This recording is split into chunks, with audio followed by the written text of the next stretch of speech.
What's happening? What's happening? What's good? This is the August 30th, 2020 episode of the Boxing Source Radio Show. I am your host, James Bell, the leader of the Boxing Source, here on this podcast and on social media.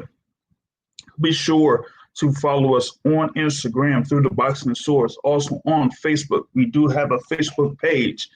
Go to the Boxing Source and like the page and follow the page there on Facebook. We're also on Twitter at Boxing Source 2 on Twitter. And we do have this particular podcast now streaming live through YouTube. Number to dial in to talk boxing is 347-237-5539. That is 347-237-5539. Press one key to get on queue. You'll be able to talk live on the show. We got a few things that we're going to be talking about in this particular podcast. We had a good amount of action over the weekend, and we're going to be covering that and, also going through what is in store next Saturday as we, have another world title fight scheduled for Saturday. So looking forward to that. But we also may have a guest caller calling in here this week. So that may be part of the show here. So we've got about, I'd say, see if we'll go for 2 hours here in the live session. And we're going to get, things cracking. Now, we did have a unified world title fight that took place last night. It was one title fight that has been, delayed for months and months and months. It's been over 6 months, or pretty much going by 7 months almost to, the day that this fight was originally scheduled. This was for the WBC and WBO super lightweight titles, with Jose Ramirez taking on Victor Postol. Victor Postol, former WBC super lightweight champion, was able to get that WBC title with the win over Lucas Matisse, but then lost in a unification bout with Terrence Crawford, with Terrence Crawford en route to becoming the undisputed super lightweight champion, right? And now he was, able to work his way back to becoming the number one contender for the WBC super lightweight title. He did have one, other attempt at, trying to be, at the top of the super lightweight division in 2018. He was part of that World Boxing Super Series tournament, but lost in the first round against Josh Taylor.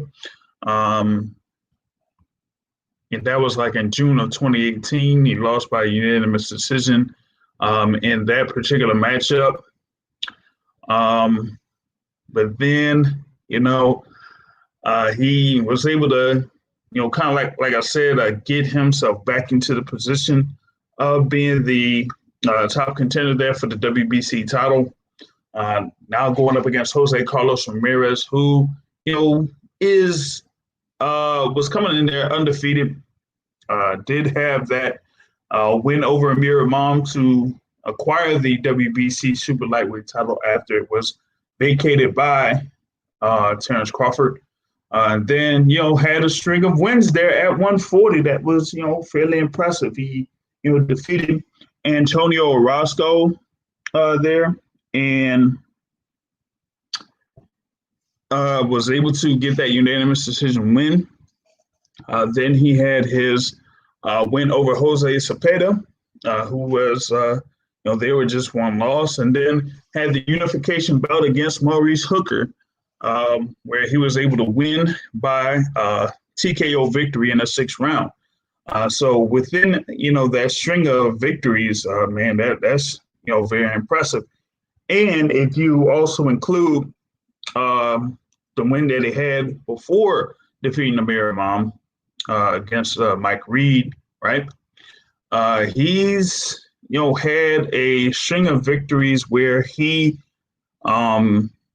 the combined losses for, let's see, 1, 2, 3, 4, 5 before fighting Victor Postol.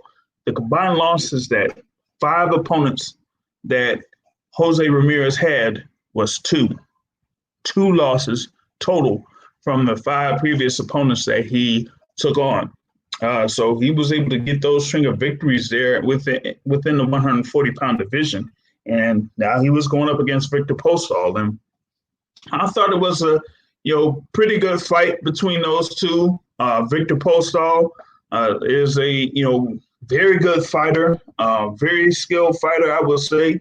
From the Ukraine, was to me he is someone that gives anybody problems. They're in the super lightweight division. He's there at 5'11" with a 73.5-inch reach, and that's something that Jose Ramirez had to deal with, because Ramirez is not necessarily a guy that stands there and works his jab and then follows up with the right hand after that. He's somebody that's a workhorse, someone that comes forward, works the body, gets power shots in on the inside, and is able to break down his opponents to either get a stoppage win, a knockout, or or a decision, right? So that's pretty much what we had in that first half of the fight. Victor Postol was able to utilize the jab very well in the first few rounds, particularly. He knew what he had in front of him, and he just worked that left jab, bam, bam, bam, snapped it out, bam, bam, bam, and I thought that was very good there from Victor Postol, while Jose Ramirez was just trying to get to the inside and work 1, 2, 3, get a few combinations in, affect Victor Postol that way. And I just felt like it was a good back and forth fight between the two. You did see like one significant shot coming from Ramirez, left hand to Victor Postol, that affected Postol, but nothing following up after that to either put Postol down to the canvas or have him seriously hurt. So Postol was able to get through that 4th round after that left hand or the left hook from Jose Ramirez, and kind of I just felt like it was a good back and forth fight between those two fighters right there, right? And it was just something there where I just felt like Jose Ramirez had to work his way to get past Victor Postol, and the scorecards showed that it was a majority decision win for Jose Ramirez for him to stay undefeated and retain those WBC and WBO super lightweight titles. Now, the scores came through as 115-113 from Tim Cheatham, and it was 116-112 from Steve Weisfeld, and Dave Moretti had it as a draw, with it being 114-114. Now, there were a few people that kind of like brought up that the scorecards were very interesting, particularly the last round, as all 3 judges scored the 12th and final round for Jose Ramirez. Now, if they would have scored it 10, now if any of them, particularly Tim Cheatham or Dave Moretti scored it 10-9 for Victor Postol, it could have either been a draw, pretty much like a majority draw, or, I would say like a draw overall, because you would have had, like, for example, if you would have had Tim Cheatham score 10-9 for Victor Postol and everyone else kept it 10-9 for Jose Ramirez, then you would have had a majority draw, with two judges scoring at 114, 114. Now, it also could have been there where if Dave Moretti scored at 10-9 for Victor Postol, like he scored the 11th round 10-9 for Victor Postol, then he would have had it 115, 113 for Victor Postol.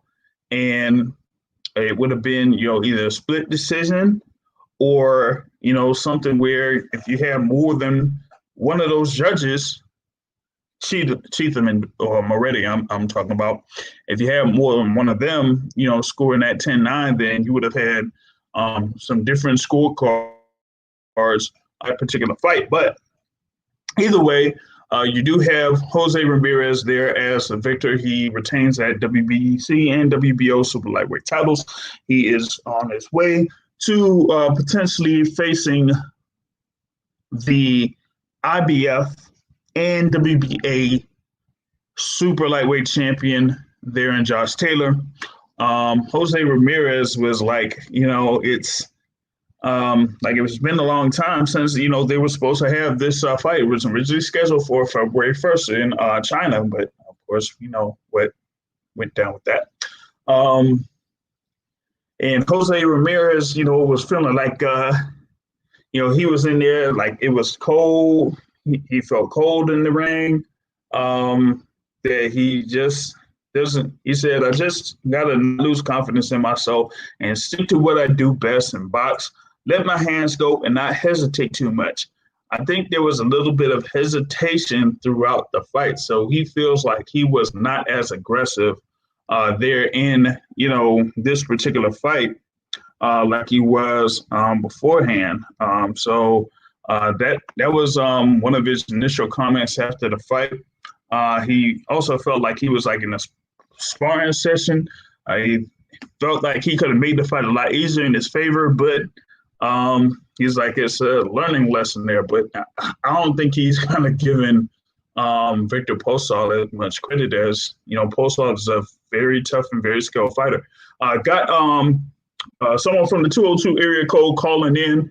What's going on? You're on the Boston Source Radio Show.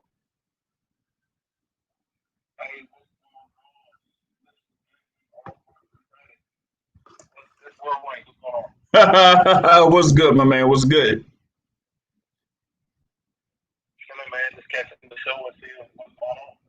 Yeah, man. Just briefly went through the fight between Jose Ramirez and Victor Postol. The scorecards were a majority decision in his favor. I found that pretty interesting. I thought it was a pretty good tactical bout between the two fighters. I felt like Victor Postol kind of like faded in the second half of the fight in comparison to the first half. And I was kind of like impressed with Postol in the first half of the fight and thought that he could have had Jose Ramirez, with some problems because he was using his jab very well in that particular fight. And Ramirez isn't, to me, someone that kind of like, either nullifies the jab or has good enough head movement to, try to get to the inside of Victor Postol and do some work, But Postol kind of like faded down the stretch, and that kind of, was the difference in that bout. Yeah, I mean, I think it's a little different take. I think I thought Ramirez started decently. I know Postal jab was doing a good job nullifying Ramirez from getting in, but I don't. It just didn't. It seemed like it was a pesky jab, but it didn't seem like it was a hard scoring jab. Kind of like the jabs he threw he threw when he fought Matisse. Like when he fought Matisse, he seemed like he threw his jab with bad intention, and his punches were bad intention. I didn't see that this fight. He did do well defensively. I think what he did do was Ramirez tried to get on the inside. He did hold Ramirez, so he stopped Ramirez a couple times from doing well on the infighting. The jab was clearly effective, but I just don't think it was a meaningful punch. I think it was just like a get off me type jab, which worked in this fight for whatever reason. Ramirez was like you said, he was kind of hesitant to get on the inside, but once he did, he wasn't able to work. Postal did a good job of holding. It wasn't excessive holding or like that, but it was like a tactical hold once Ramirez tried to get inside. During the middle of the fight, I think that's when Postal picked up his activity a little bit, became a little more active, threw a little more punches other than the jab, got a little more confident. But it seemed like I don't know if it was fade. I didn't see fading. I just felt like Postal kind of coasted. That's why I guess that's kind of I think like coasted. He was okay with as long as he wasn't getting punched. Yeah, it almost like seemed like it kind of like looked that way, once the decision was made. It was like, he was like, yeah, okay, clap it up, props to Ramirez, I made it through these 12 rounds or whatnot. But you did make a good point in reference to the jab of Postal. It kind of was more of like a defensive jab, like instead of an offensive jab. And what I mean by that was like he almost like used it to, just keep Jose Ramirez away from him, keep him away from him. He didn't like necessarily follow it up with the right hand that much or throw that many combinations off of it, but even though he was like kind of landing a few times with it, it wasn't like you said, it wasn't a very aggressive type of a jab. Like in comparison, I would say like, last week you had the Sean Porter fight, and Sean Porter kind of like used his jab, but he was like stepping forward with his jab or jumping forward with his jab. That's like an offensive jab, like coming forward. Because if I come forward with the jab, I can follow it up with a, right hook or right uppercut or something like that because I'm closer to you. But Victor Postal was mainly like, fighting off his back foot, throwing that jab and continually, doing that off his back foot to where he couldn't really get too much off of his right hand if he threw it. Yeah, exactly. It just seemed like Postal was more content with not getting in a firefight than actually doing anything offensively. It just seemed like I don't think he was resigned from the start to be that way. I just think maybe when he got hurt in that one round where Ramirez caught him, after that he was probably like, I'm not about to. I don't know what the right term is, but it just seemed like he didn't want any part of fighting on the inside or exchanging with Ramirez. Yeah, and I thought that after Ramirez landed that left hook in the fourth round, and Postal was able to weather that. That he could, get himself more comfortable, but he didn't necessarily do that. But in a sense, I'm kind of like not surprised that Postal really didn't change much because of who his trainer is. But that's, kind of a whole nother thing there with, Freddie Roach. I just didn't see like many adjustments from either fighter, and that's kind of interesting given that you have the trainers there, Robert Garcia on one side and Freddie Roach on the other. And, those are, two of the notable trainers in the sport of boxing, but you didn't really see that much, tactical action or anything like a change from either one of those fighters during the fight. Now, do we know, just from your perspective, do you know, and I know both fighters have the ability to change tactics, but I don't know if either one of these fighters maybe Postal more, but either one of these fighters are real used to adaptation in terms of their style. Like, I remember Postal only being assertive in one of his fights, and that was the Matisse fight.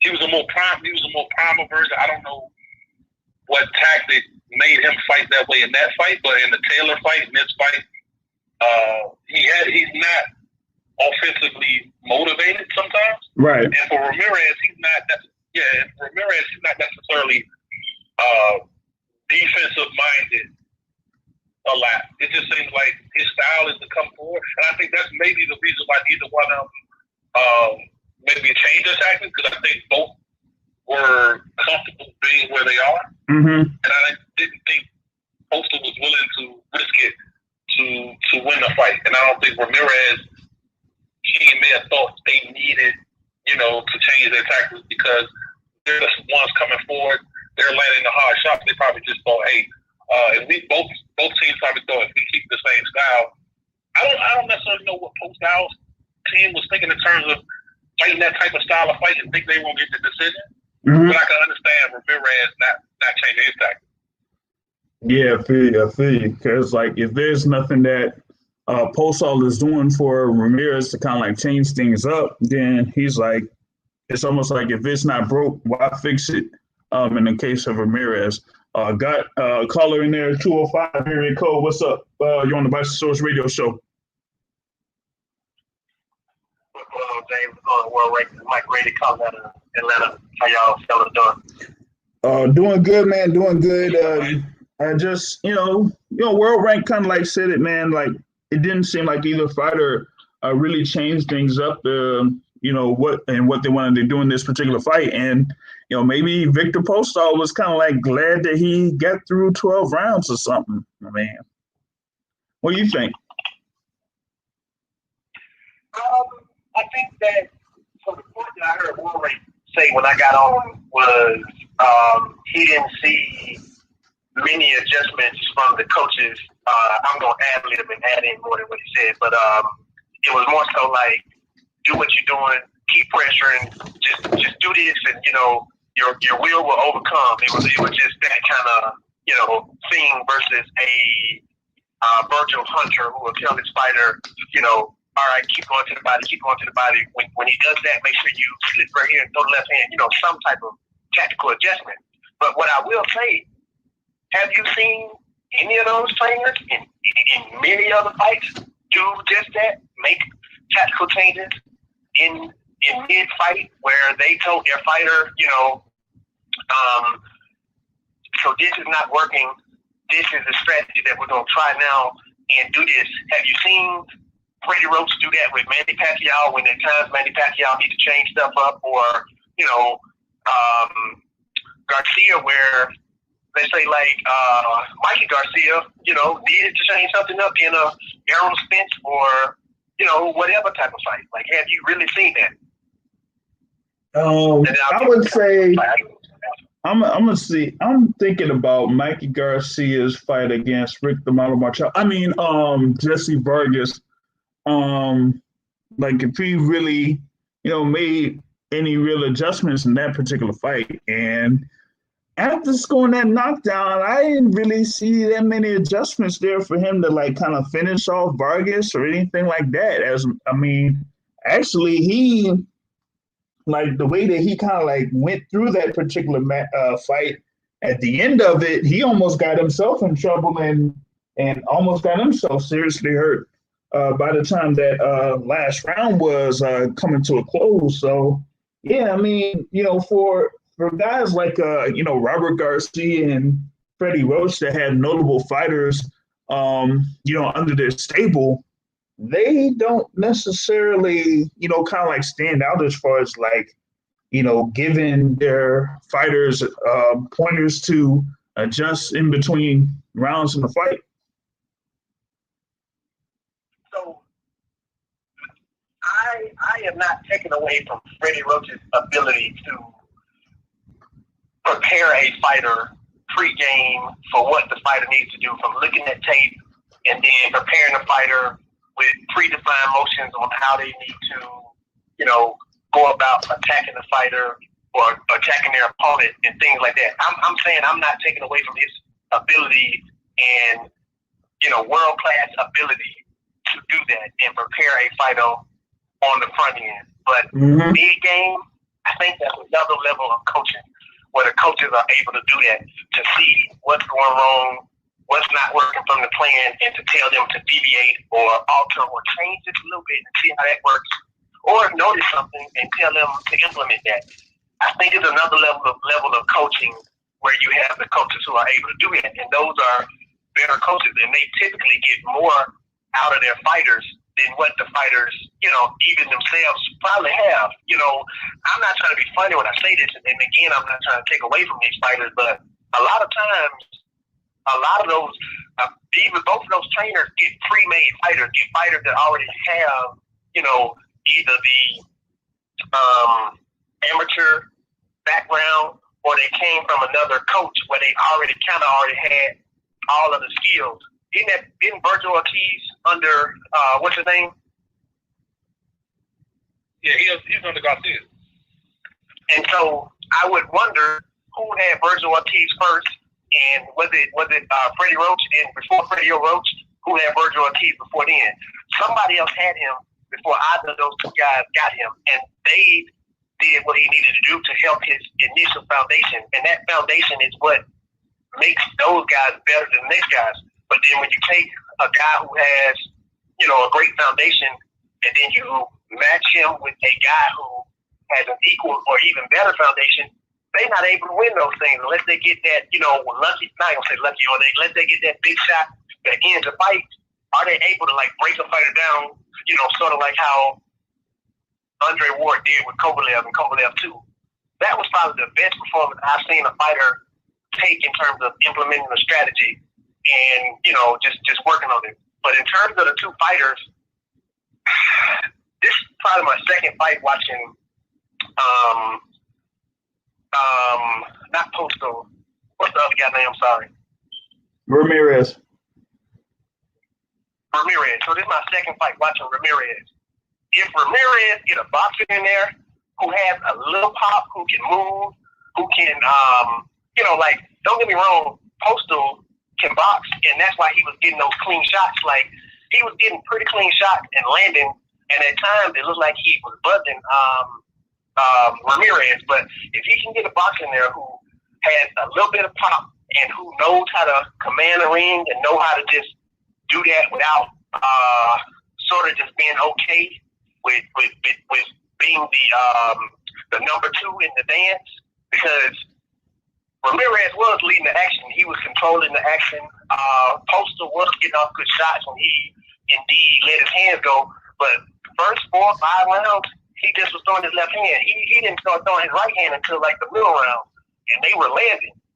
Why not do that in round 3? I get it. Don't do it in round 1 and 2 because you don't want to get caught. But why wait so late? Because he was definitely landing bigger shots. Mm-hmm. I don't know how the other guys who he's gonna fight for the unification, but my thing is even if he does unify and beat the next guy, does becoming undisputed at 140 right now in this time, even with Terrence Crawford doing it, does that really mean anything? Does it mean anything in comparison to what, let's say, like a Tim Bradley or a Danny Garcia when they beat the guys at 140 they beat? Does this really mean anything? And the crop of guys that people are beating to become undisputed, what the fuck does that really mean? Because people say that and they give them all these accolades. Oh, it's only 4 fighters in the history who did it, but really, what does it mean? Does this guy? That just really kind of hurts me a little bit, because I don't think it means much. What y'all think? I'm gonna say this, and it'll come off as hating for a few amount of people. But if Jose Ramirez defeats Josh Taylor and becomes the undisputed super lightweight champion, what Jose Ramirez did at super lightweight, exactly. Yeah, I agree. It's the opposition that Ramirez had to go through. And Mike, I don't know if you saw the Hooker fight, but the style that you mentioned was kind of like Hooker. And I think Ramirez showed in that fight that he can fight against that type of style. Because Hooker was, to me, that was Hooker at his best. And I don't think we'll see a Hooker better than that. That's just my personal opinion. I thought Hooker on that night.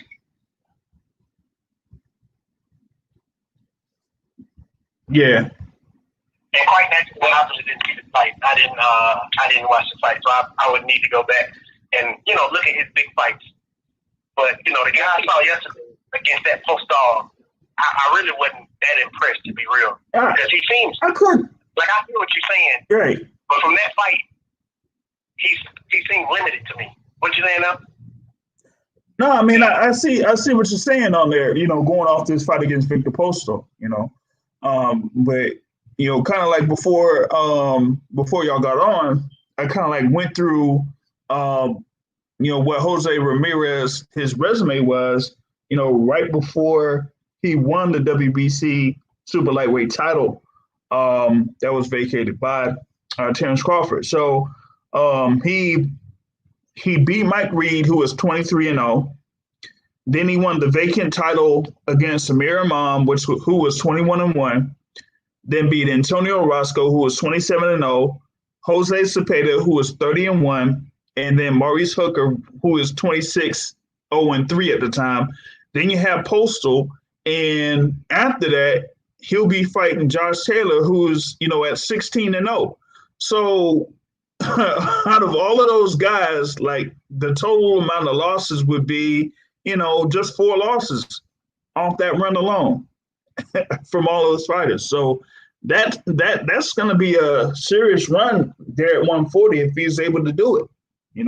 But like you said, I mean, it's not like he's doing anything that has him stand out, over the other top fighters at 140, or, the fighters that are, within 135 and 147 and whatnot, and the thing is like, I did kind of like mention that if he was able to defeat Josh Taylor, for the undisputed super lightweight title, could people consider him to be, within that pound for pound list? Because if you're going to have Terrence Crawford on that list, and we've seen what he did at 140, then how can, Jose Ramirez not be under consideration? Because, I mean, folks, think about it. Like, Ramirez's win over Hooker is probably a bigger win than whatever Crawford had at 140. Yeah, I agree with that. Like, when you get a chance, just watch the Hooker fight, not just for this conversation, but just the entertainment value. Because that fight was 2 guys, high IQ boxing, and it was you could tell the brain of Hooker against the power of Ramirez, and it was just the style of the fight was so entertaining. But back to the conversation about where Ramirez is, I think his resume, and this is when we go into the talk about eye test against resume, because everybody's basing Crawford, and I think rightly so, off the eye test, because it's hard to rate him off the resume. And then you take Ramirez, well, the eye test isn't all that great. Mm-hmm. I just think this was one of the fights where he just thought the style and type of fighter Postol was. Yeah. It's just not an entertaining style. So I don't know if you can take one fight and just say Ramirez isn't as good, but his eye test isn't that strong. So it's like one of those things where, but his resume is hella tough for 140, especially if he gets Josh Taylor. Yeah. I just think the opportunity is there to take that mantle that Crawford left. Right. But I mean, my thing is though, if Ramirez does go ahead and defeat, Taylor, I feel like they're gonna set him up to go up to 147, and I don't see him as a 147 guy. He's at right now at 140, he doesn't have that type of,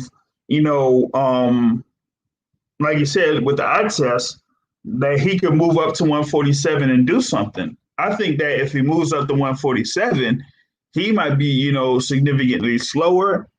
He won't have the power behind him, and he could be in real trouble if he goes up to 147. But that kind of like it looks like that's what they're trying to do with Ramirez here at this particular point. If he, goes ahead and he,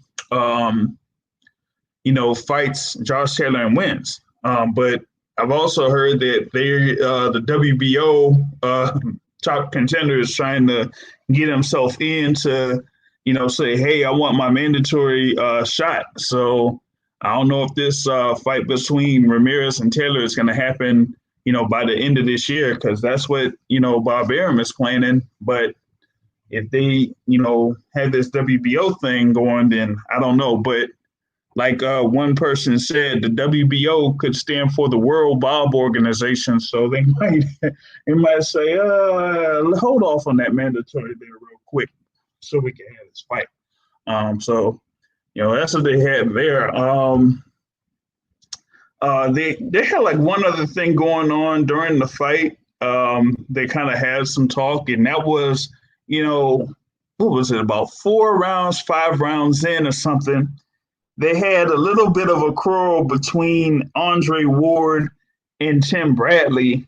And it was when like Andre Ward had like the scorecard there within 4 or 5 rounds.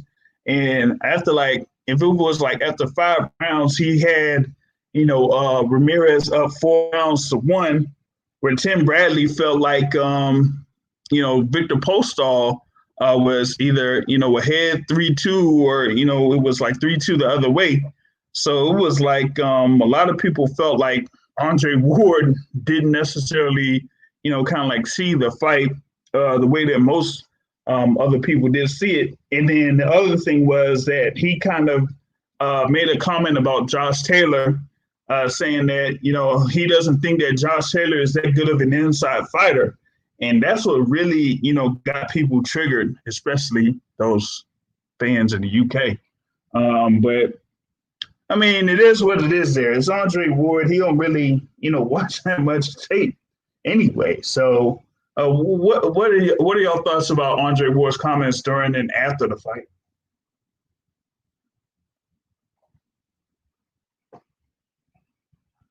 I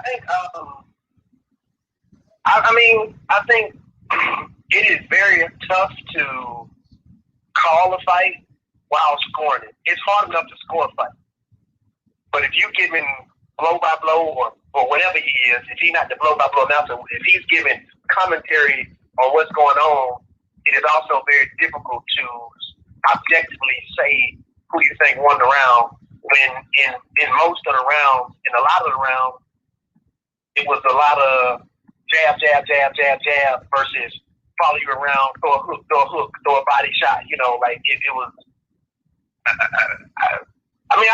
I wasn't scoring the fight, but I could see it that you get scorecards that are kind of over the place, because in the round it's the same. Like every time you get somebody the Matador and the Bull, it's gonna always be that. It's really your preference. Mm-hmm. And if I'd have scored the fight, I'd have a definitive answer. But without me scoring it, it just really depends on what you like. Like I didn't score to see what punches. My normal way of scoring, where I try to be objective. So I don't think he off base in his what's the name, and I don't even couldn't say Tim Bradley off base. I just think that I feel that he favors because he said something like this in another fight where it was a Bull versus the Matador fight, and he said he favors the Bull. So I would go so far to say I think he favors the Bull. And when it's a Floyd Mayweather, then he favors boxing, because in Floyd Mayweather's case, everybody kind of favors him unless you really don't like him. Mm-hmm. Yeah, I feel you on that one. For World Rank, you got something on it? I mean, I agree with Ward's scorecard, so I didn't see necessarily anything wrong with it.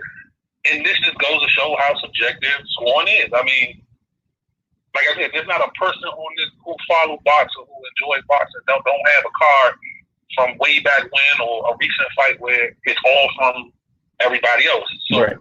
I didn't take anything of that. I like how Tim Bradley was more assertive in terms of like really like I like that type of back and forth where it's playful in a way, but it's like serious in a way. Like really, you got this guy up. How can you like? I like getting into that debate of how they score in the rounds. Yeah. Boyd didn't really take the bait in terms of going into the conversation about what he saw. He kind of went to it, but they didn't really have that back and forth that it seemed like Tim wanted.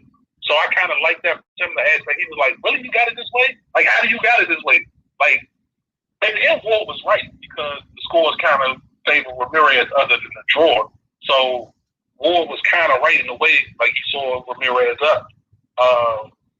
So I didn't see any. You know, it's just two people having a disagreement about the scorecard. So either way, it wasn't off that much, so I don't really take anything from it. Yeah. Yeah, it just looked like it was kind of different in the sense that they actually had the judges had Victor Posol up through round 5. Actually, 2 of them had him up through round 7. So it wasn't until like after rounds 8 and 9 to where Ramirez kind of like had the favor on the judges' scorecards there. So, you know, when you say it was like a close fight, yeah, after about 8 rounds or so, it was pretty much an even fight. Like 2 judges had it even through 8, you know, and 1 judge just had it 5 rounds to 3 for Ramirez after 8 rounds. So that kind of like shows, like you said, how close that bout particularly was, you know. Let me ask you something about the scoring aspect. You touched on this earlier, how the judges gave the 12th round to Ramirez. And I want to touch on like how do we? Because I personally think that these judges tally up in their mind what they have in each round. So let's say we in round 6. I think they keep a note saying that the fight is 3-3. And what happens is, just in my opinion, like if they think that somebody who they prefer to win in the 12th round, and then they know that it's 6-5 or whatever the case may be, they might score those rounds in a different manner, knowing the score. So my thought was, is there a way, or do you think there's should there be kind of like a situation where they score other than on paper? Like, is there maybe computerized? Yeah, computerized type of thing, or they would have to do it through just not with the form that they have, I guess. Right. Because like they would I think they like have it like where all 10 or all 12 rounds are, you know, there in front of them, and they put the 10-9 there and then write what the total is. But, you know, something to, you know, an extent of, okay, I scored round 1, 10-9. Here you go. You take that. Then I score another round on another sheet of paper. Give it up, you know. So they would have to do it for each sheet of paper, and then someone else has to tally those scores. I mean, I'm not sure if, you know, they kind of, you know, have a method where they do that, or like you said, it's computerized where they just enter in the round and, you know, they just have to, or somebody has to like watch them, you know, while they do their thing. Because like you said, if it's like up to a certain point in the fight where like, you know, it could be like around 10 or around 11 and it's fairly close, they could pretty much say, hey, if I favor this particular fighter, I'm going to kind of lean towards that fighter over the final 2 rounds, regardless of, you know, how close the, you know, rounds are, you know. So if it's like you know, if it's either like a fairly close round or, you know, something where, you know, if the other fighter is kind of doing, you know, better, but not that much better, then they could still, you know, lean towards the fighter that they favor. You know, I think that's kind of, you know, what they what they do there in this particular instance. You know what I mean? Yeah, I would call that the Canelo. I would call that the Canelo effect. I would call that the Canelo effect.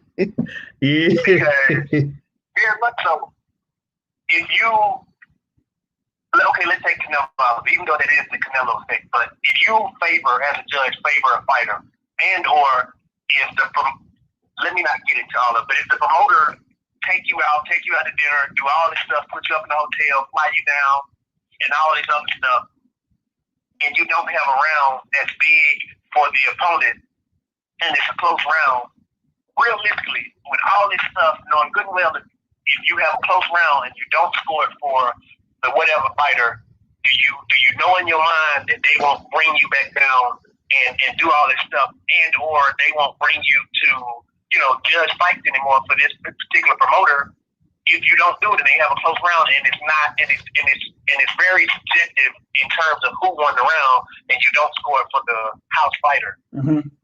I think that is what it is. Because I do think subjectively in the back of their mind, round 10, 11, and 12, they're already tallying what the score is up to that point. Yeah. So I do think in their mind there's something there that says, hey, this score is this. Not that they automatically change it, but I think it's in the back of their mind that this is the score at this point. And I think there could be some swing things that go on and some thoughts that go past them in those 10th, 11th, and 12th rounds that make them change their scorecards. That's just me personally. I mean, yeah, that's kind of like, all across the board, regardless of, if it's a 10-round fight, 12-round fight, could even be an 8-round fight, they kind of like have a thought in their mind, like, okay, this is the fighter that, they're trying to push. So I'm going to have, them kind of like have the favor, have the favor in the particular fight whenever there's a close round or something like that. So, yeah, I think that type of scoring system that you suggested, World Rank, that should be kind of like adopted there. But, it'll be some time before those people even consider it. If wanted to move into the other main event that was going on during that time, or actually before that time, because the Fox telecast ended before the ESPN telecast. They had the thing there with Erislandy Lara against Greg Vendetti for the WBA Super Welterweight title, regular title. It had the Lara there with the unanimous decision. So with that unanimous decision win, he moves to 27-3-3. He had two scores of 117-111, and one score of 116-112. It just felt like he was, considering on going through 12 rounds. I didn't feel like Vendetti won 4 rounds or even 3 rounds, but the judges gave him, at least 3 rounds in that particular bout. Vendetti, just kind of like looked like a tough guy, but not much coming from him during that particular fight. And Erislandy Lara is aiming to either fight the winner of Jermell Charlo versus Jason Rosario, or try to vie for another world title there, which I don't see, because the other, the WBO title is through another promotional company. What I would want to do is I would want to see him in a rematch against Brian Carlos Castaño, because that ended up being a draw. So why not run that fight back?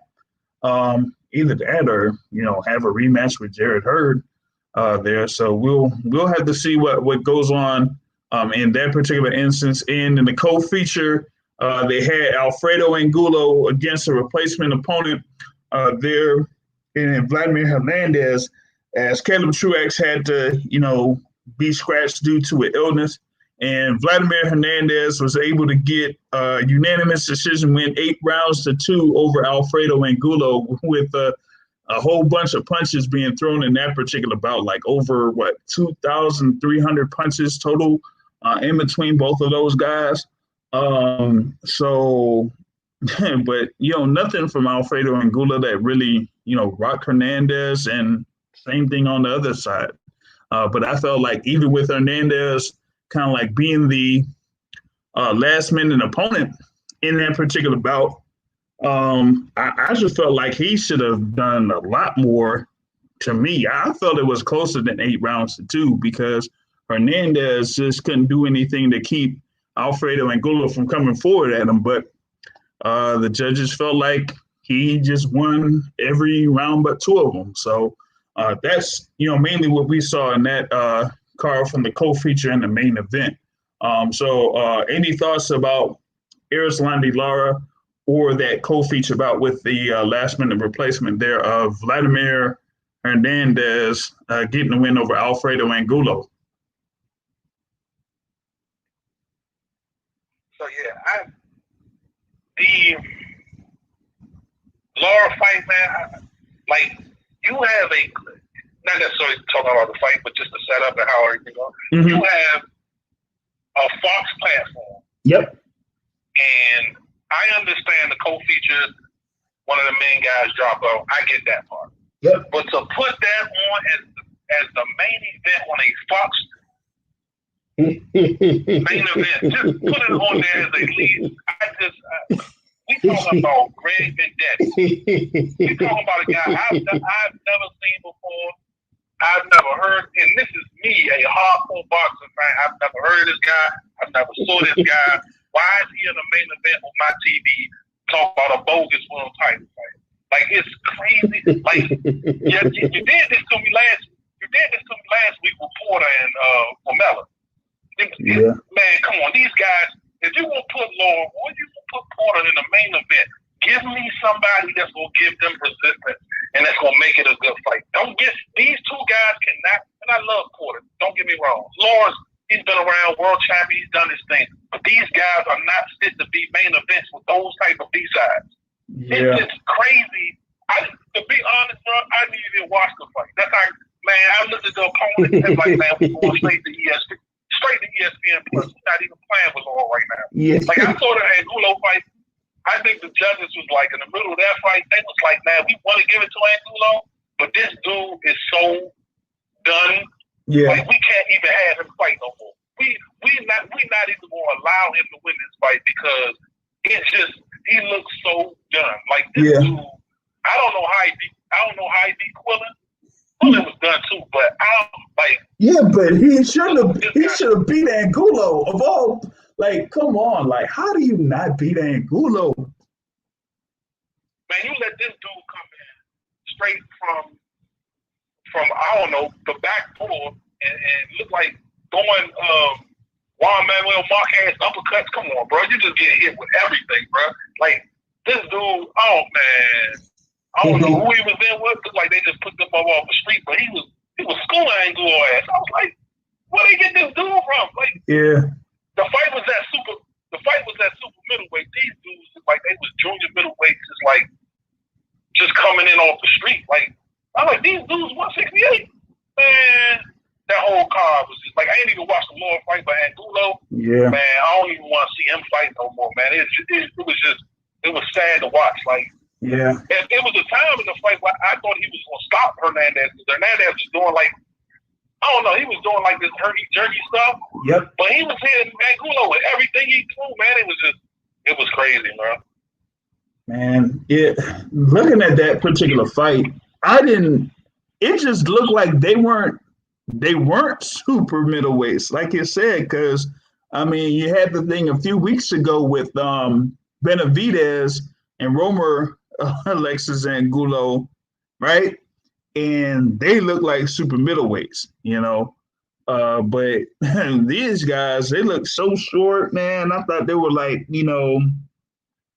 either at 154, 147 or something, and they throwing all those punches. I was like, yeah, but that's the thing. They were slow and they threw all them punches. How is that possible, man? How is that possible?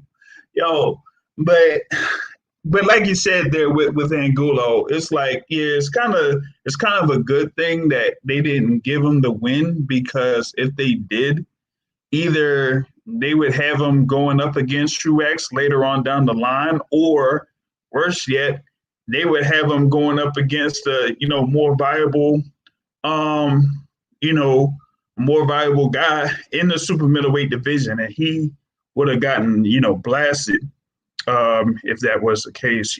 So you can't like have him going up against the likes of Daniel Jacobs or somebody like that at this particular point of his career. He'll get beat down.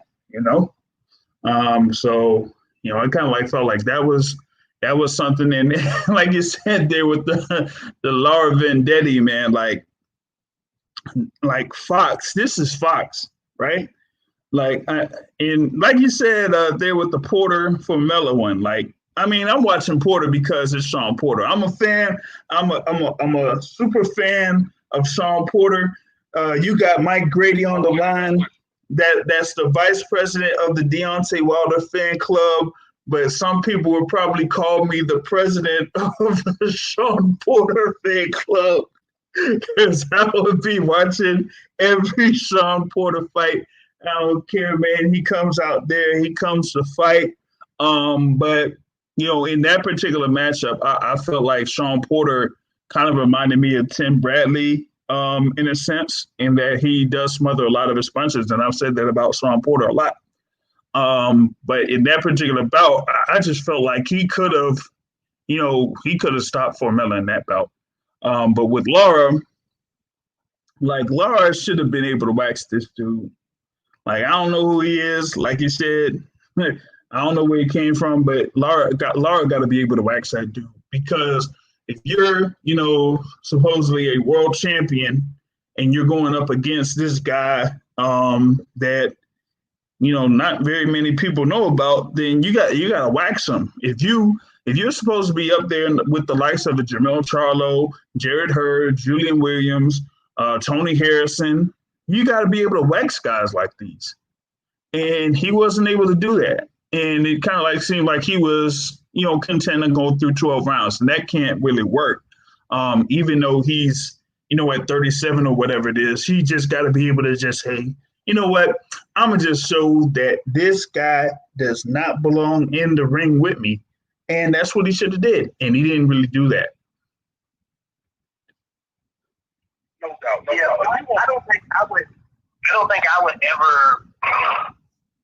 If I know Laura is a main event, I would never pay for that fight.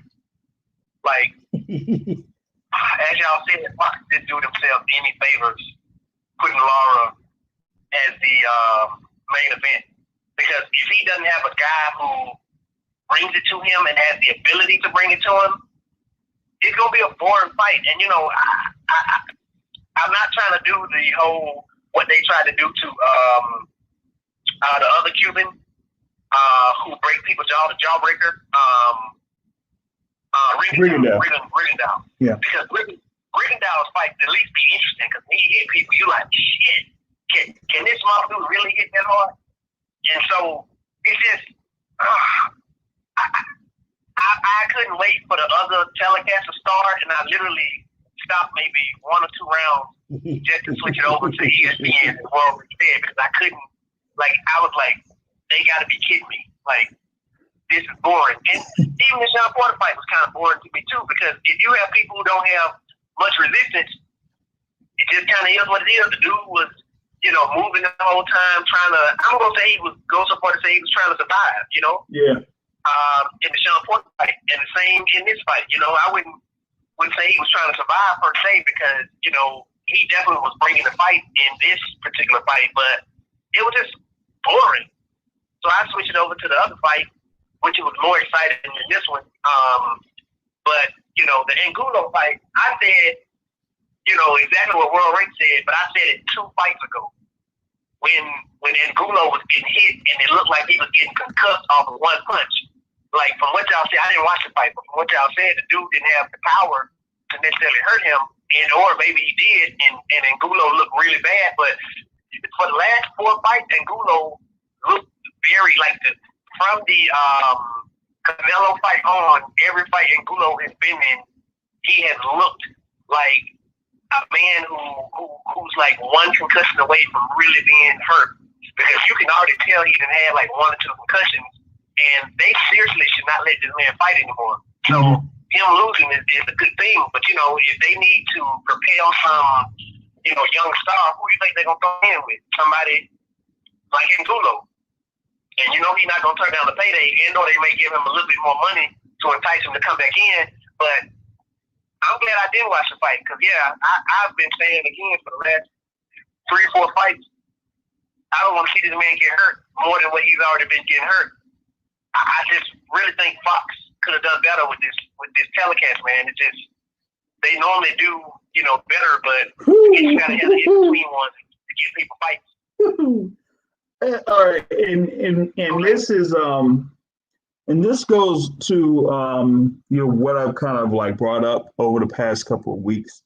When these you know, boxing fight cards, you know, get back on and they have the schedules for it, and all of these, you know, promotional companies or whatnot, the major promotional companies, and you know, I'm just talking about, you know, the thing here with Top Rank and PBC, for example, they have it to where they've already received the TV contract guarantees. So they have to put up cards in order to make up, you know, for the dates that they originally had. So I brought up the thing there with ESPN because with Top Rank, you know, they had to start up, you know, with the, man, it was like, what, 50 something cards that they had to do.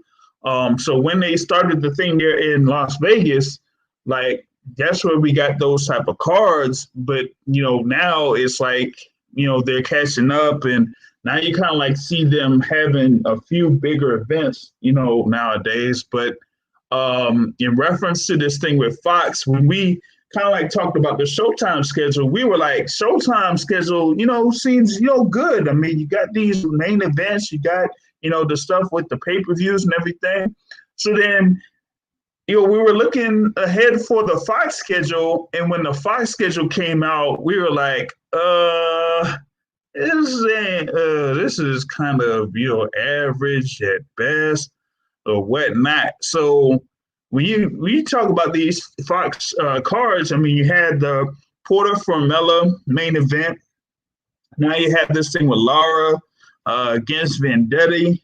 And next week, you're going to have Yordenis Ugas going up against, you know, Abel Ramos, with the co-feature about being Francis Barthélemy against, who is this, Puello.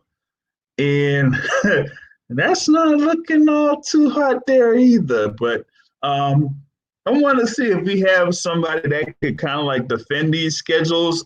This guy is a, you know, PBC guy, but he is known as the president of the Deontay Wilder fan club, Mr. Matthew Brown. Thoughts on the fight with Lara last night, and was it as bad as World Rank and Mike Grady said they are?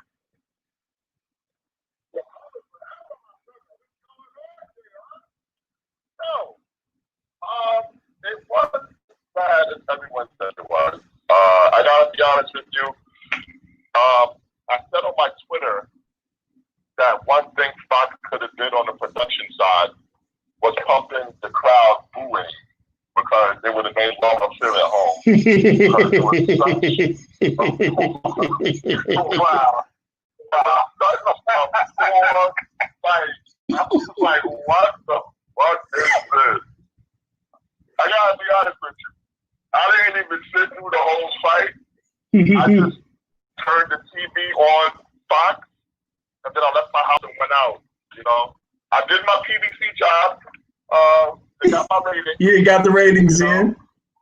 They got the ratings. I did not sit through that fucking fight at all. It was horrible, bro. So does this mean? I don't think Barthélemy fighting next week. I'm going to tell you that. Oh. I think Barthélemy versus Odo got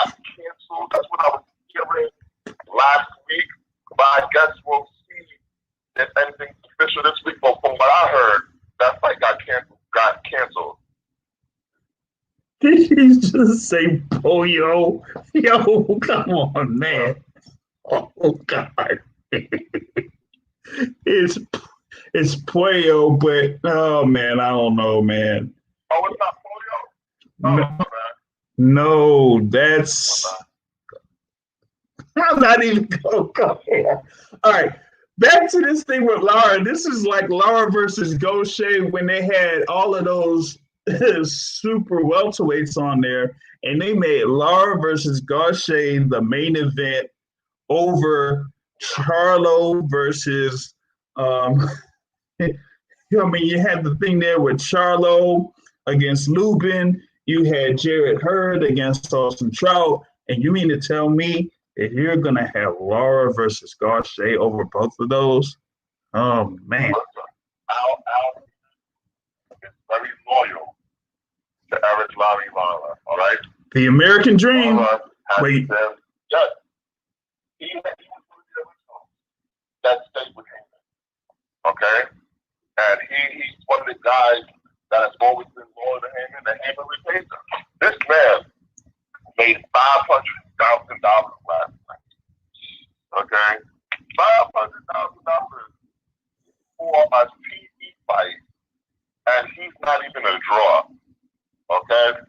So that's like a UFC pay-per-view main event. Okay? So Heyman's just repaying him, that's all. It's all good. I'm sure it's a good rating though. Yeah, because it might get. I'm trying to see if it'll get around the same ratings that Porter Formella did, but I don't know. I guess. I think it'll be higher. Wow. Yo, if it's higher, man, I'm gonna be like, oh my goodness, that's gonna be crazy. It'll be higher because the first hour that had Martinez versus Backwell did 713,000 viewers.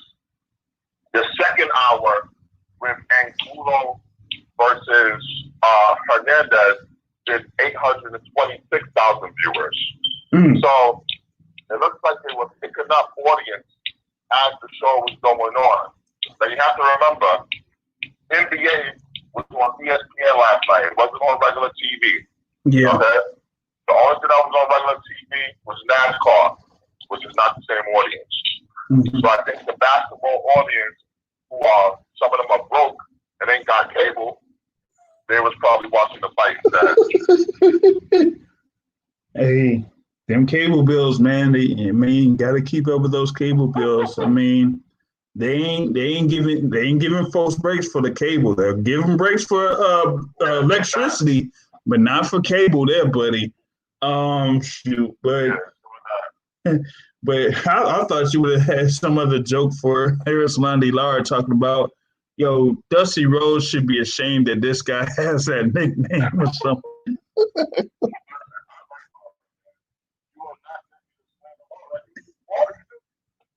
He's too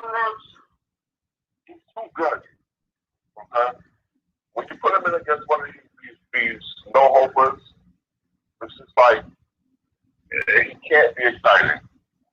When you put him in against a Hurd or a Castano, those are good aesthetically speaking fights. Laura is always the kind of guy that's going to do just enough to win, right? So if you put him in against great competition, they're going to bring the best out of him. You put him in against a no-hoper, he's going to pat, move, pat, move, and that's it. He's going to do that for 12 rounds. It's just the way he is, and it's why he's never been at the top of the sport. You know, when you have guys in there that don't belong in the ring with you, you need to get them out of there. And Laura has never been that kind of guy. Never. And that's. See, but I blame Top Rank though. I blame PBC because what Top Rank do is if you get a can, get the right can. You get what I'm saying? If you get a can, make sure that it's open. Make sure that it's going to spill. Don't just get a can because it's a can. Get us the can that's going to spill all on the TV. No. Top Rank do a good job. If you get a can, they let the can. Take the can drink the can for 3 hours. Let me tell you something. What's been going on in this country over the last few months?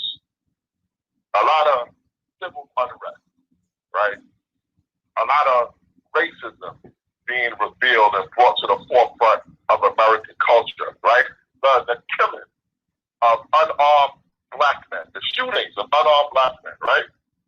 Do you think that it is a coincidence that the only black-owned business in Boston is putting these no-hope tomato can white boys in the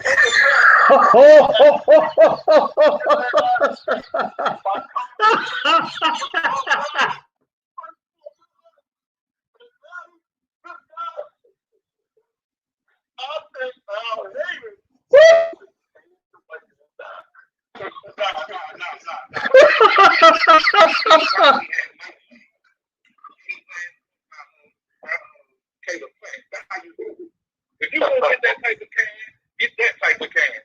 You know what I'm saying? Don't get a can that's gonna sit there for 12 hours because he might be paying it back for who's watching. Ain't nobody watching to pay that. You know what I'm saying? Like if you get somebody, at least let us watch the payback. If we gonna get payback, at least let us be entertained by us getting a payback. But if we ain't entertained, we turn that shit off, then what's the point? It's not for us. It's for white people to be reminded. Oh, man. It's for white people. Oh, no. Who's the real dominant species on the Malazzi? That's what this is for. Okay? Oh, man. Oh, send a message to Polymalinaji. Oh, my God. Yo, apparently on YouTube, someone made a comment talking about Laura is 41. No, man, he's 37, man. Come on, man. Yeah. Oh, boy, that was...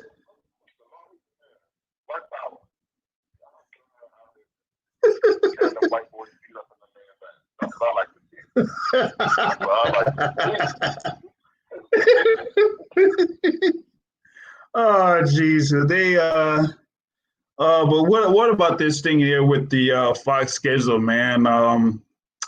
Man, I don't know about this thing next week because you're gonna have the same thing as what we had this week. You're gonna have the fights there on ESPN, with Jamel Herring there against Jonathan Nakendo, the guy that world rank is picking or has a world rank changed his pick.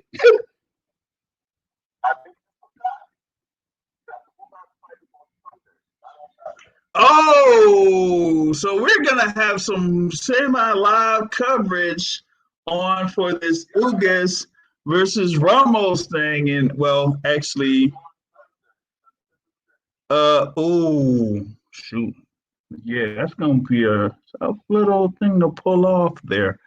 That's gonna be interesting. Will I even get? Dang, that means Bartholomew versus man. You should. Hey, that fight. Yo, Bartholomew. Hey, I gotta get confirmation that fight is scrapped, man. Cause, hey, because if they have that fight.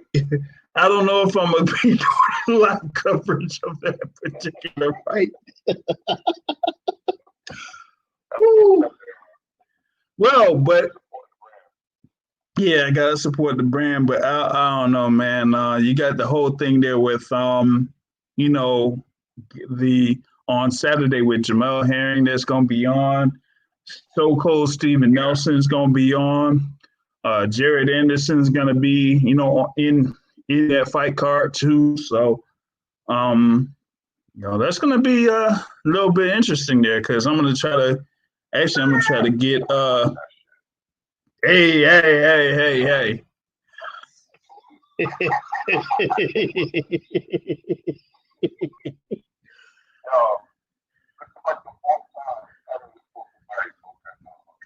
I'm sick of the finalists. Hey, you mean like how this was like the fourth time that Jose Ramirez was supposed to fight Victor Posto?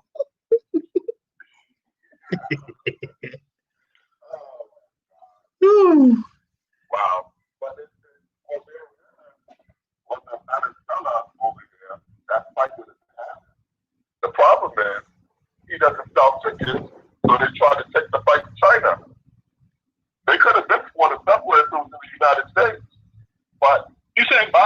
Alvarez don't sell tickets. No, he does not sell tickets. He doesn't sell tickets at all. Do you remember when he drew, quote unquote, 10K to what was that? San Jose? What was that? Fresh Mart Center? Most of the tickets were under $10. Yeah, most of the tickets were under $10. That's why he drew so much. And they had to give a whole bunch away. Was it in the Orozco fight or the Zepeda fight? I think it was the Orozco fight. It was when he drew the check down the fans. Everybody was all hyped, but then the commission report came out. And the total gain was like $200,000 at most, I think. Yeah. Yeah. Damn, that's bad. No Ryan Garcia, let's say that. He's no Ryan Garcia there, man. He's no Ryan Garcia on that. So, like I said, man, those two cars next week, that's going to be going down. But what's been going on in the gossip scene, man? It looks like Devin Haney's trying to talk trash about Tank Davis. Of course, supposedly my favorite fighter there, Gary Russell Jr., said he wants that smoke with Terrence Crawford. You could give him that $1.5 million and he'll take that fight.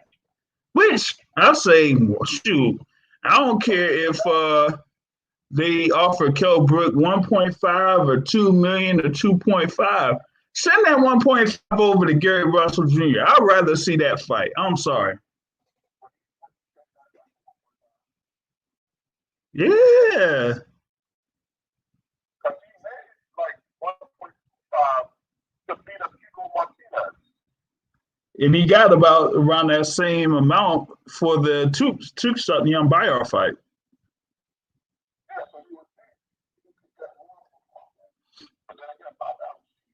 Yeah. Hey. They got no money. ESPN, they talking about Disney got money. No, they don't. Yeah, they got no money. They ain't got no money, man. They ain't got no money. So, shoot, why not? People would rather see that fight than see Kell Brook get his eye socket, So, why not have that? What else is out there? Oh, I know there was this other thing that, we were going to talk about. I don't know where it came from, but supposedly this YouTuber says that, oh, God. He said that Lance Pugmire supposedly is diagnosing what Deontay Wilder is going through. Yep. Are you kidding me?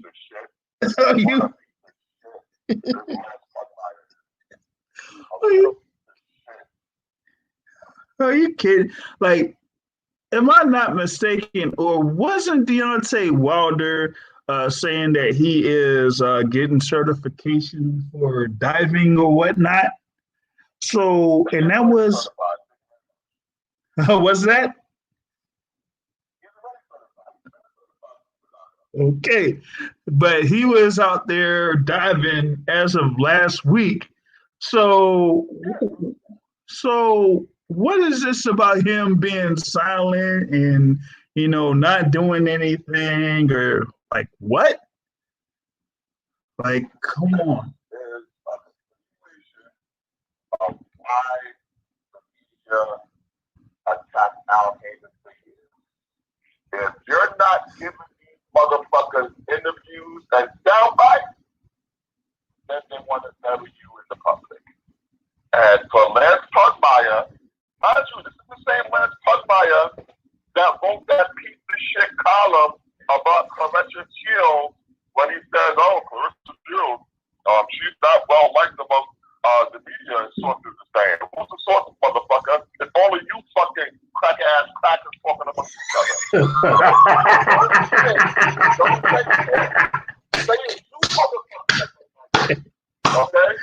Woo! It's the same guy. Same fucking guy. Now you're commenting on this man's mental health. So if Deontay Wilder was depressed, you think it's okay for you to put that out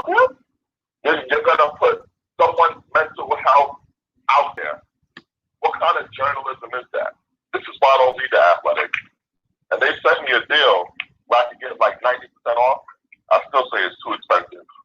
I will not pay a dime for the Athletic. Well, I will. Screw it. I'm gonna put this on wax. Right. Thanks to T-Mobile, free pub. T-Mobile gave me a free access to the Athletic. Oh, no. Listen, free is too much for the Athletic. Yo, that's crazy though, man. Like, come on, like, how are y'all gonna put this type of stuff out there, man? I just don't understand it, man. Just don't understand it. Like, one would think with someone of that caliber that is accessible to, particular media outlets. Not this one though. We got to work on that. But he still is, able to be, talked to. You have those guys within PBC, the PBC podcast that have done interviews with so I don't see what the issue is and why would someone put something out there like that. But I guess, Matt, you kind of like touched on it here a little bit. So there's that, man. Shoot, man. Hey, I wonder if there's been any updates as far as the fight that was scheduled to happen next month. There in the lightweight division with Javier Fortuna and Jorge Linares. Because I'm like, if Jorge Linares just, had the whole thing with the positive test, then it could be like, how Jamel Herring is, just go through the 14 days and then, just reschedule it. But I haven't seen anything in reference to a reschedule of that particular bout. Have you? I haven't seen anything. And it's looking like the zone ain't giving nobody no date. That's what it is. Let's also keep in mind that Ryan Garcia and Luke Campbell allegedly signed for the fight to happen. Oscar said it's going to be in California, but he ain't got no date. The guy has I don't know what's going on with the zone, but nobody has no dates on when they're going to be having these fights. So we'll see. Well, we're talking about Oscar De La Hoya, and I mean, the guys, he has a fight, and I'm telling you, I'm going to have this guy over and fight Luke Campbell. But my thing is, how are you going to have somebody coming over from the UK if they're going to still have these type of travel restrictions going on? So, no, they're not going to have no restrictions. They might. They passed. Well, they got through. They're making exceptions. Yeah, for athletes. So some of them they're able to do, but even with that, some of these other guys have these travel visa issues, and I'm like, come on, man. Like, how is that? Y'all still having these issues? It's like, yeah, it's whatever, man. But so you had that going on. Shoot, what else is out there, man? What's up with Tank Davis, man? Devin Haney talking about Tank Davis and his weight loss program ain't really going on too well. What's up with that? Yo, Devin Haney shouldn't be talking about anybody, first of all. I think Tank Davis looks good. His fight is not until 7 weeks from now. He looks like he's on target. He's fine. So let's just see how he performs. This is his moment. If he can't get it together for this fight, then there's no hope for him. Yeah. Yeah, because this is the one where he's supposed to be, featured on Showtime pay-per-view, and they're trying to build him up as the next guy. You got Leonard Ellerbe all in with them. You got Floyd Mayweather partially in with them. So they're trying to, build him up as the guy. But I mean, as far as I'm concerned, I just don't know like what he's going to be able to do here within the next 1 to 2 years, because I feel like like 135 is about as good as it gets for him. I don't even see him going to 140. Like yeah, he's too small for 140. So everything has to be, there at 135, and all the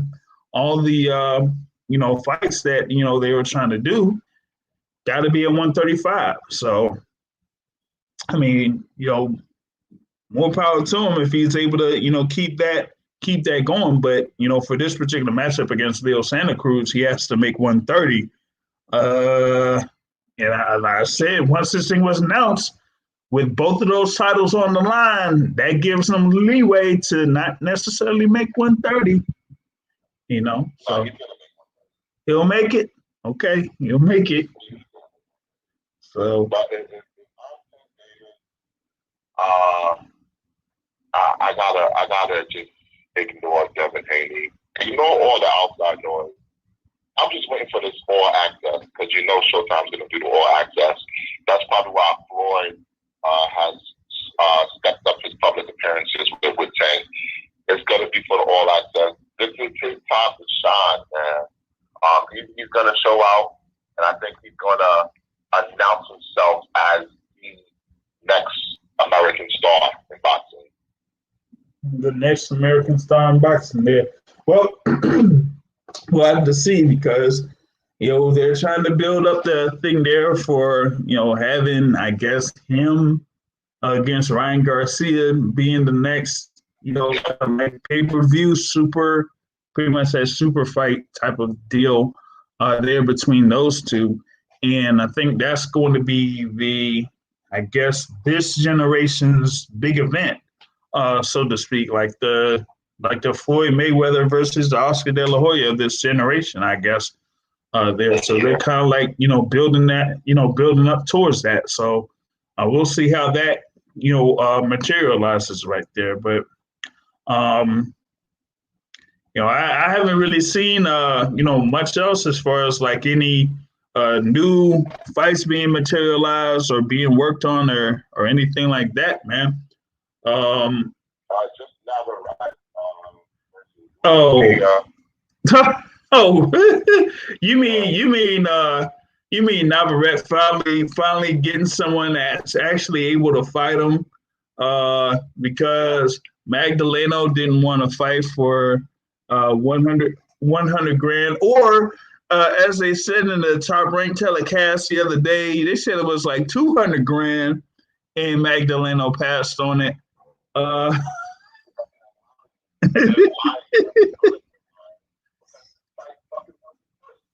What are you talking about? I didn't just lie like that with that. The fight was the person. We know how much it was that won the fight.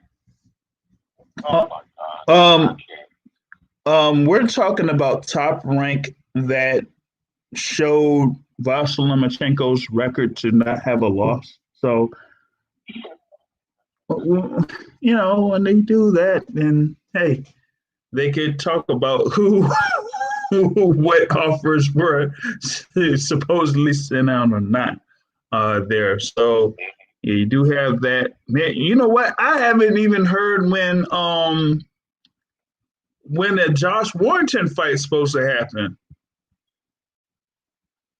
Yeah, I don't know what's going on with these fighters don't have fights announced. I remember even your guy, Rashid Warren, allegedly, since August 1st, he was supposed to announce his fight. It's already September. He still hasn't announced anything. Josh Warrington was supposed to fight Kanzu, whatever his name is, behind closed doors. That never materialized. You still don't have fights for Konaki. Who else? Russell, a lot of the PBC guys Russell, don't have Charles Martin, you know. Yeah, Most of those guys, yeah. Yo, the thing with Warrington, right? Oh God. we probably won't see Andre this year. The thing with Josh Warrington, how is it that Josh Warrington and Kanzu couldn't fight in one of those fight camp cards?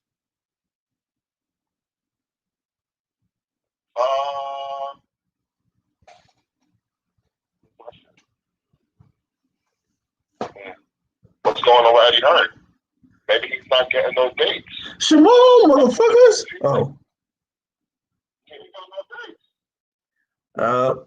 He's gonna have to find some dates. They haven't even announced AJ yet, and we know he has to fight for that, and they still haven't announced it yet. Yep. So they have to materialize with a lot of these fighters, man, because these dates aren't necessarily gonna work, man. They gotta have something for I see a few open dates out there. I think what's happening is these promoters are attempting to use the pandemic as an excuse to pay these fighters as less as possible, and these fighters don't want to fight for the money that they're being offered. That's the only thing I could surmise. Yeah, I kind of see that there, because they're like, oh, we don't have a live gate, so we can't necessarily pay you this type of money without a live gate, Even Inoue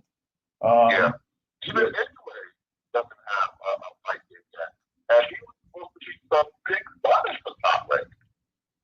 Right, and he hasn't had anything yet, and his fight with Casemiro got scrapped. So with that fight getting scrapped, they got to find something for Inoue, and they haven't been able to do that yet. At least they could wait. Yeah, they could fight. Maybe have him fight Maloney or something. You know what I mean? But that's pretty much it.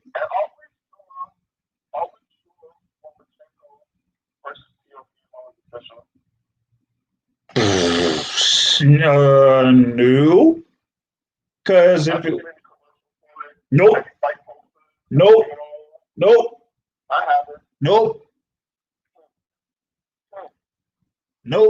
Did they say anything about it on ESPN last night? Nope. So what's this thing about it being official? Maybe we should reach out to Mr. Teofimo Lopez to kind of be like, yo, about this fight. You sure it's happening? Because I ain't seeing no promotion for this fight there, buddy. So I don't know about all that, I wonder what's going on. Like, how do you not even have a fight poster? Every fight has a little poster. Where is the fight poster? Just tell us where it's at, what time it is, what channel it's on. Yeah, anything. Like, I understand Top Rank's not a good promoter no more, but come on, at least promote this fight. Yeah, my thing is here, man. When I see, let's see here, man. Let's see. Well, I don't even see it on the thing there for Top Rank there, but hey, that's shoot. I don't even see any news on it. So, and Top Rank is one of the most active groups as far as sending out press releases and that type of thing. Yep. So I haven't seen anything in the inbox talking about nothing. Makes you wonder. Yeah, so because that's supposed to be their biggest fight that they could make, and nothing. Maybe we should, I don't know. Yeah, we should either hit up Teofimo Lopez or maybe we should hit up Carl Moretti or, Evan Korn or, Todd DeBow. Be like, hey, about this Teofimo Lopez Vasily Lomachenko fight. Is it really happening or is it not? So we'll see. We'll see on that, man.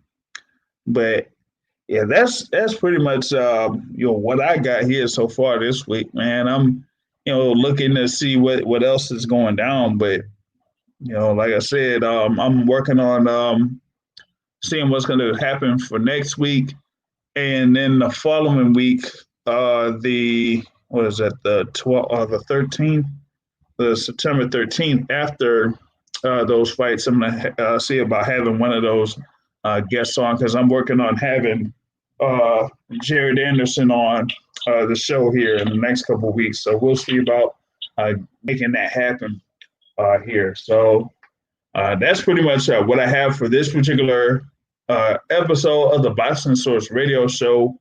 Yeah, we'll be back same time, Sunday, 7:30 Eastern time. And that's how we do here on the Boxing Source Radio Show. And like I say at the end of every show, folks, the point of boxing is to hit and not get hit, not to stand and trade. On that note, I'm out. Have a good evening, everybody. Box squad, baby.